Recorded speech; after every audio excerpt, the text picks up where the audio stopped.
Fala galera, aqui é o professor Wanderson de Matemática. Vamos para mais uma aulinha agora, a temida aula de geometria espacial. Bom galera, eu vou usar alguns conceitos aqui que a gente já viu, né, tecnicamente ali, quando a gente começa a falar de geometria de posição, em poliedros, né, saber o que são poliedros e tudo mais. Então, à medida que eu vou falando aqui de geometria espacial, caso você tenha alguma dúvida ali em poliedro, eu vou tentando em alguns momentos trabalhar essas ideias que a gente já viu lá em geometria de posição, né? A gente acaba vendo lá em geometria de posição e, é claro, em poliedros. Então, como é que eu vou começar? Eu vou começar com a ideia de prisma, né? Então, se eu perguntar para você qual é a fórmula do volume de um prisma, qual é a fórmula da área da base de um prisma, qual é a fórmula da área total de um prisma, você sabe muito bem trabalhar essa ideia. O que eu vou tentar fazer aqui? Eu vou tentar trazer algumas ideias de como a gente chegou nessa fórmula de volume, né? Como é que a gente calcula essa questão da área dessa figura, né? Já que agora a gente está falando de uma figura tridimensional, a gente está aumentando aí o número de dimensões. Então, muitos dos princípios que a gente vai utilizar aqui, a gente já traz da própria geometria plana. Então, a gente tem lá aquelas áreas de figuras planas, lembra que a gente viu essa matéria, né, há um tempo atrás aí de áreas de figuras planas? Então a gente vai trazer algumas ideias, né, para que a gente possa trabalhar aqui na parte de geometria espacial.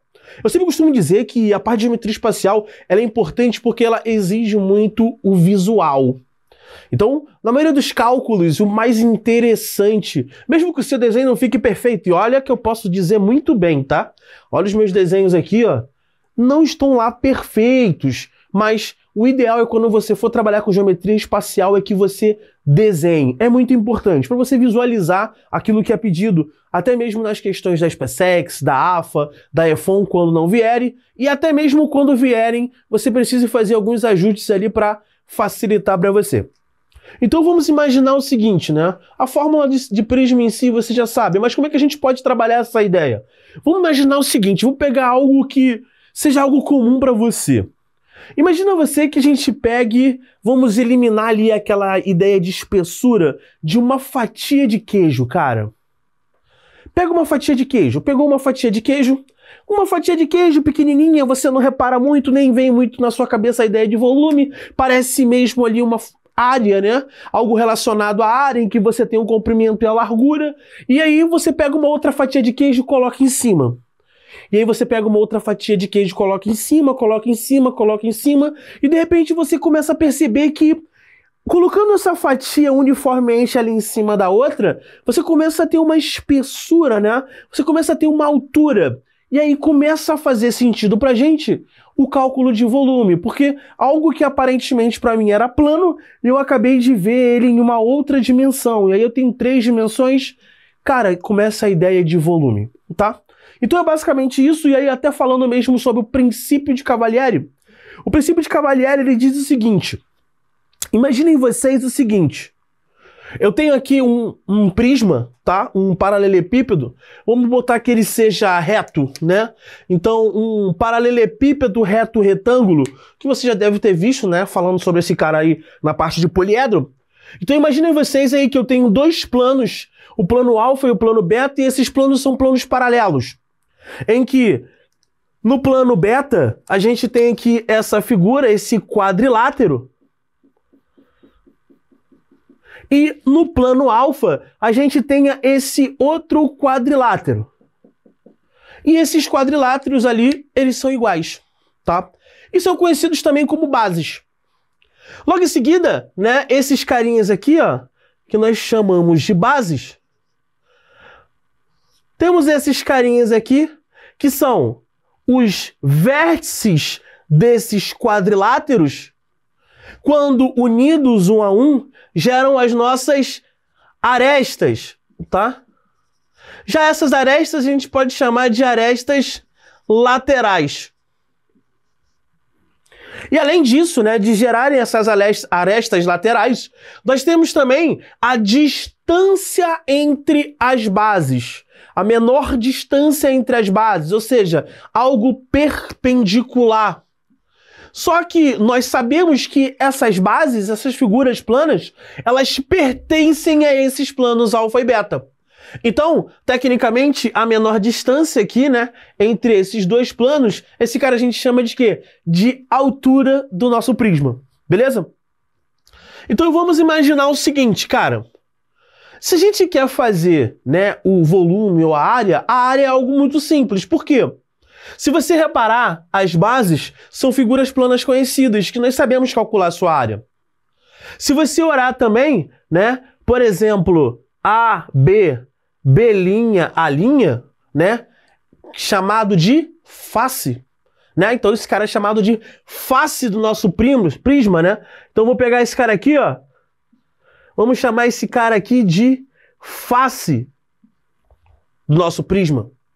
Então, primeiro, nós temos aqui as bases, temos as arestas laterais, temos a altura, temos as faces laterais, temos esse carinha aqui. Não custa, né? Vamos falar também dos vértices, né? Então, os vértices do nosso poliedro, os vértices do nosso prisma. Então, vamos imaginar o seguinte. Se a gente quer calcular a área desse cara, por exemplo, a área da base. Bom, a área da base é só calcular a área dessas figuras planas. Tranquilo de se calcular.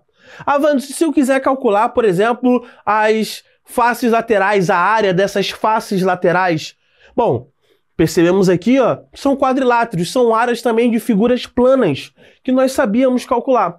Então, para calcular a área dessa figura, né, a gente vai trabalhar com áreas de figuras planas que nós já conhecemos. O que vai mudar aqui? O que vai mudar aqui, na verdade, é a ideia que a gente vai trabalhar, que é a ideia de volume. Então imagina o seguinte, já que a gente vai calcular volume aqui, a gente vai brincar com essa ideia, quando a gente calcula figuras planas, a gente trabalha ali duas dimensões.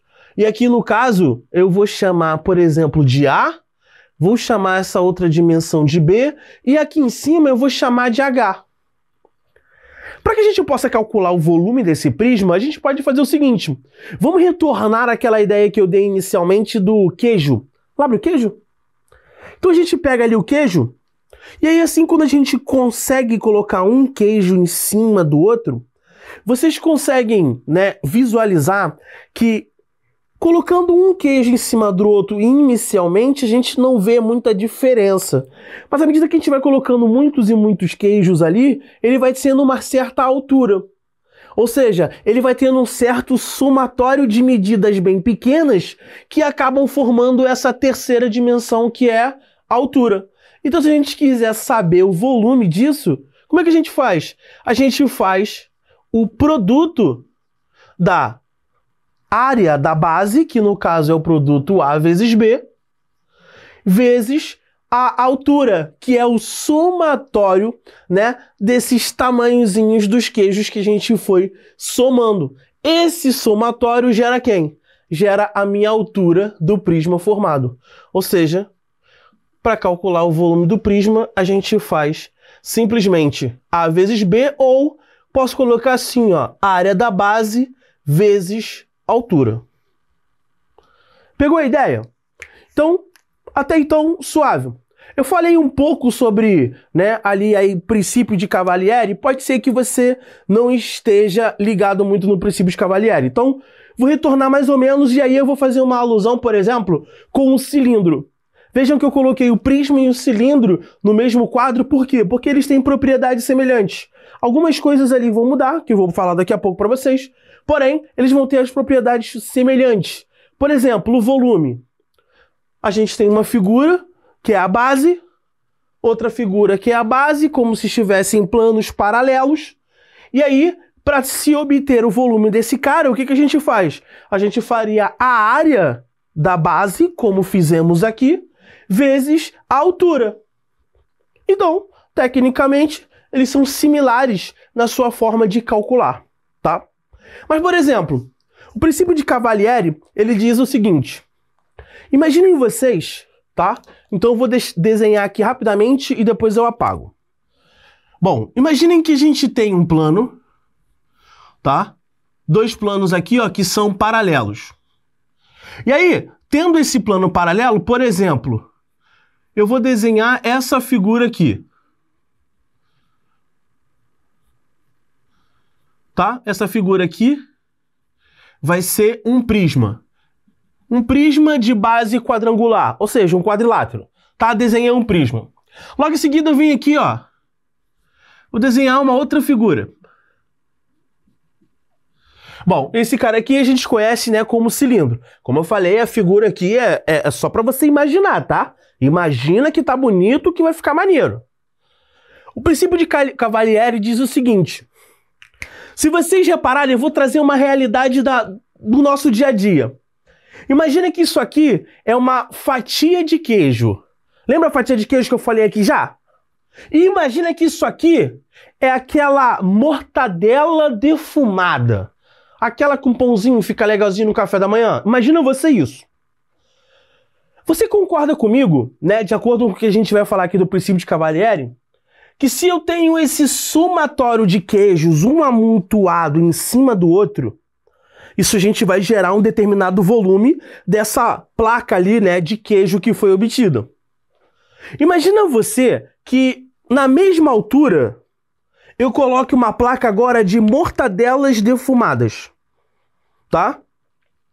Então eu coloquei, sendo que ambos têm o quê? A mesma altura. O princípio de Cavalieri fala o seguinte, olha só, irmão. Se a área de uma fatia de queijo for igual à área da fatia de mortadela defumada, o somatório dessa fatia de queijo com o somatório dessa fatia de mortadela defumada, sendo que elas têm a mesma altura, eu posso garantir que ambos têm o mesmo volume.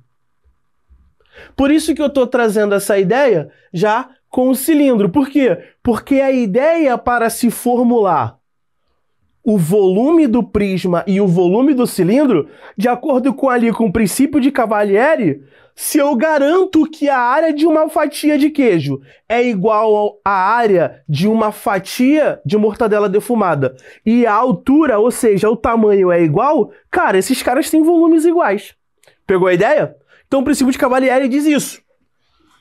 Aí, já que você pegou essa ideia, bom, vamos pegar agora essa outra parte. Temos aqui um prisma e esse prisma aqui, eu vou chamar ele de prisma reto. Vandes, mas por que prisma reto? Cara, esse prisma é reto porque ele está em pé. O ângulo formado, né, é um ângulo de 90 graus. Então, o prisma é reto. Já esse outro cara aqui, ó, esse aqui é o prisma que nós chamaremos de prisma oblíquo.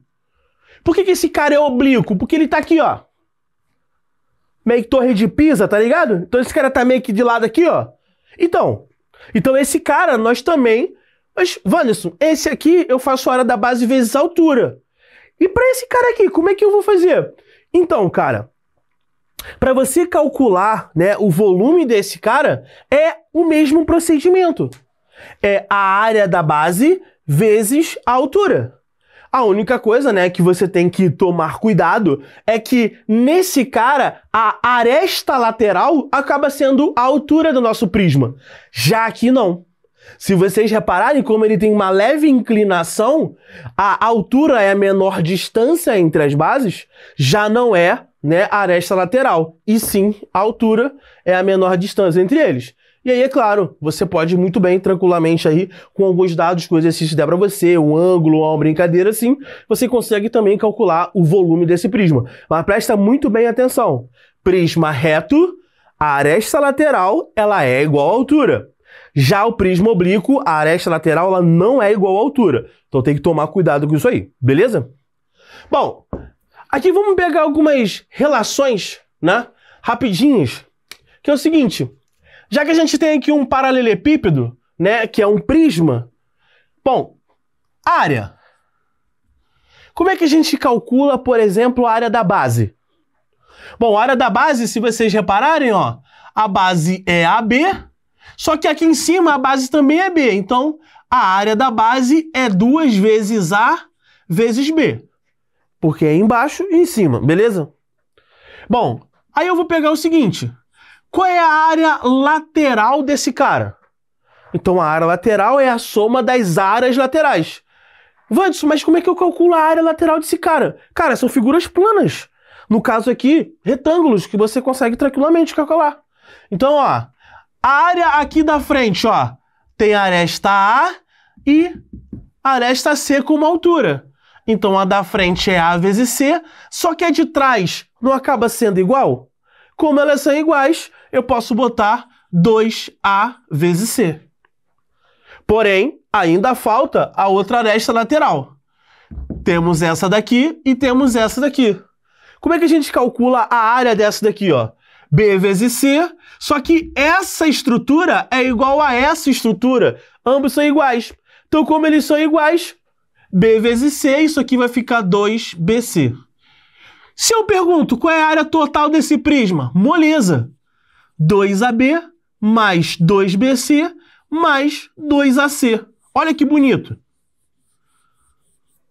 Avanço, eu poderia ter colocado em evidência ali o 2, né? E ficaria 2 que multiplica AB mais BC mais AC, né? Vezes AC.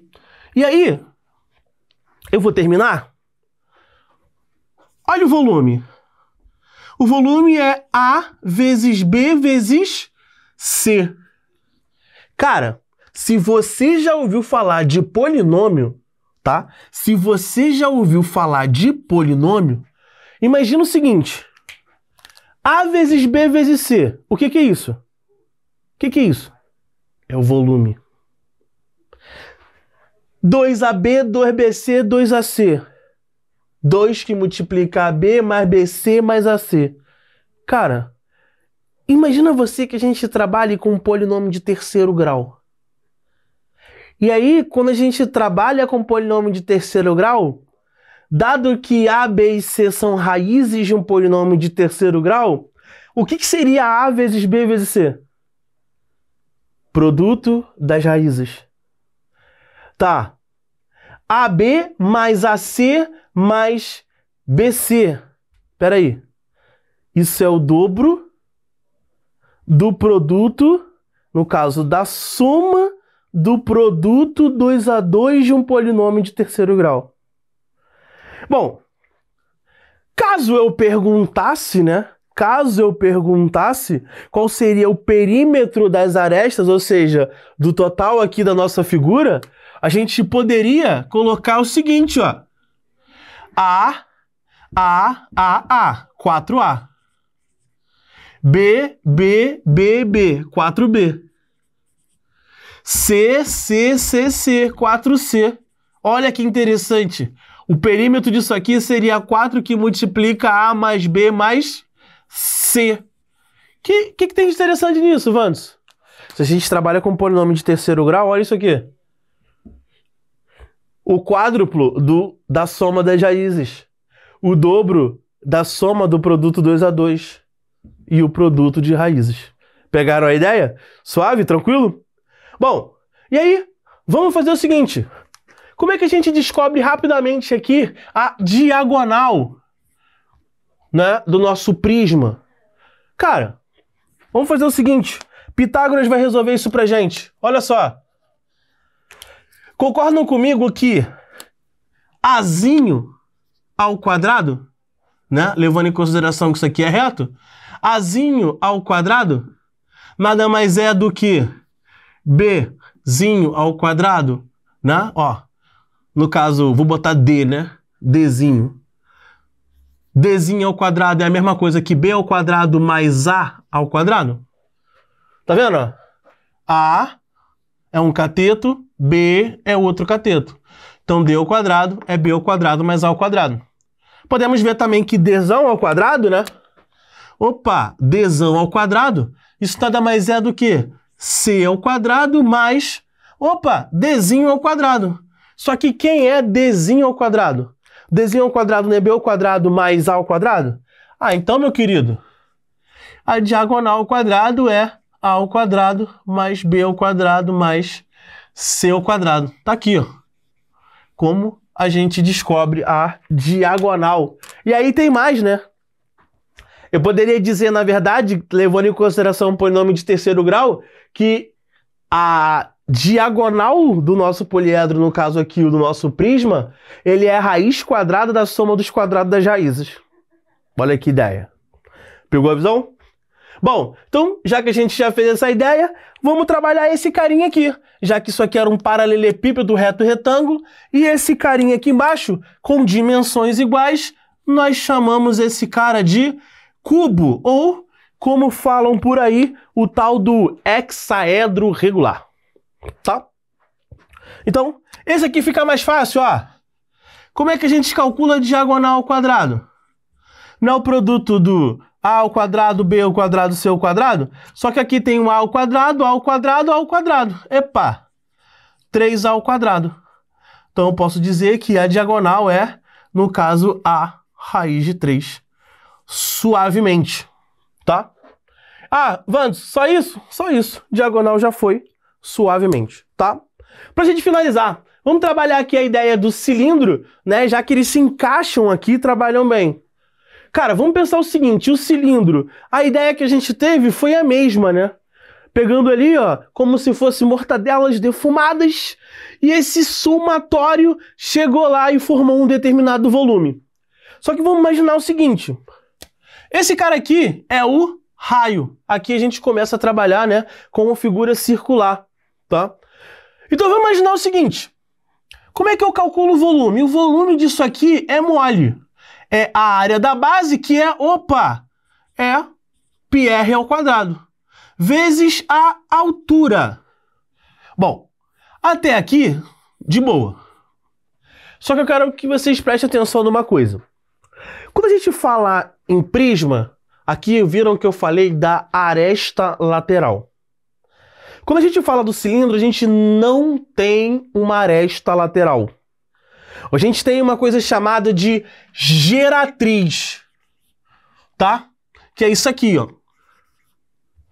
A geratriz, quando essa figura, né?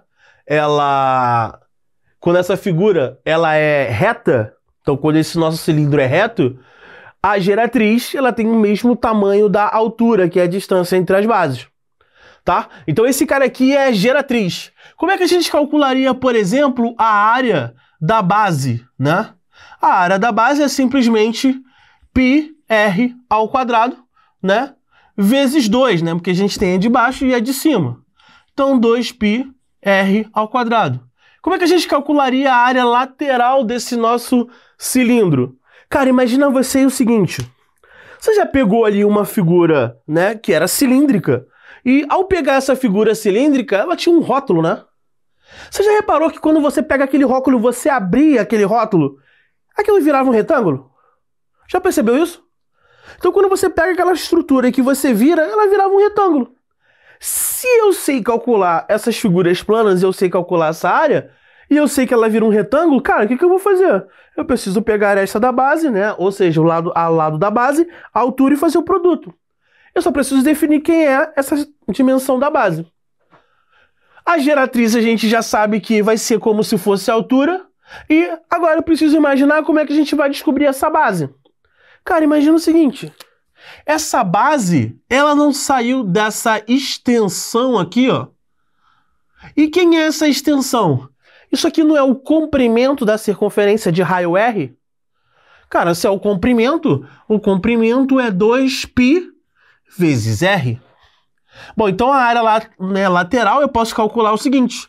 2πr vezes a altura, que é a nossa querida geratriz. 2πrg. Então, se eu quero a área total desse nosso cilindro, a gente faz o seguinte, ó. 2πr ao quadrado mais 2π, né, rg. Posso colocar aí em evidência? Com certeza. 2πr. Então, 2πr, que multiplica R mais a geratriz. Temos a nossa aresta lateral. Beleza? Então, e aí a gente tem o seguinte, né? Falando de cilindro, é importante falar. Mas temos o caso, né, em que a geratriz é igual ao diâmetro da base. Quando isso acontece, a gente chama esse cara de cilindro equilátero. Então, toda vez que a gente estiver falando aí de cilindro equilátero, lembre-se, a geratriz ou a altura acaba sendo igual ao diâmetro da figura da base, que é a nossa circunferência. Beleza? Então, espero que vocês tenham conseguido associar a minha ideia, né, do prisma com o cilindro e, é claro, né, a ideia ali da fatia de queijo com a de, né, mortadela defumada, de acordo com o princípio de Cavalieri, que eu dei uma reestruturada aí. Beleza? Então, aguardo vocês no próximo vídeo aí, galera.